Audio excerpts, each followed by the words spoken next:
Hello, let's talk about where I get my soil from. Come join me in the chaos. All right, so as you can probably guess, I have a wood chip pile. And underneath my wood chip pile is probably the best soil in my entire yard.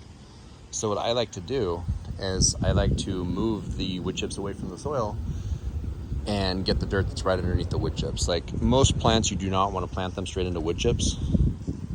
Hopefully you know that. You'll end up having major nutrient problems as the wood chips continue to decompose. Eventually, when the wood chips are decomposed after a year or two, then they become decent soil. But for now, not so much. But what you can do is you can move the wood chips out of the way. So let me just grab a shovel over here. I have one ready. Grab a shovel, and you can simply just scoot wood chips away, exposing the normal soil that's underneath. And soil that's been sitting under a wood chip pile is probably your best bet. You just want to make sure you're watching out for grubs. Like this guy, he's probably going to eat little roots.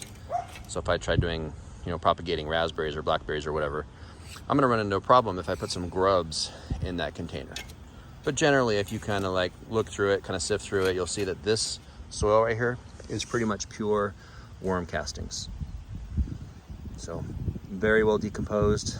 The wood chips that were touching that soil will have decomposed into that soil, creating like the perfect balance of organic and inorganic material. So that's the best place to get perfect potting soil. So instead of going to the store, wasting money on potting mixes, just have your city, like mine delivers free wood chips. I just call them up and they'll happily come dump off a truckload of wood chips, let it sit there for a few months, and then whenever you need soil, you can just come out to the wood chip pile, scoot some wood chips out of the way, and you'll have perfect soil.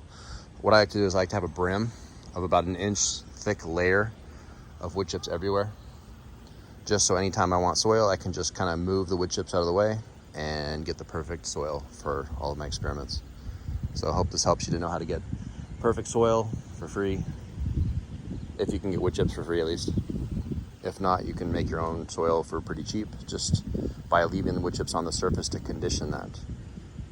And then obviously, plants in your yard, if you leave a layer of wood chips, then you help that soil to stay really good soil as it's constantly being renewed by bacteria, fungus, insects, microorganisms.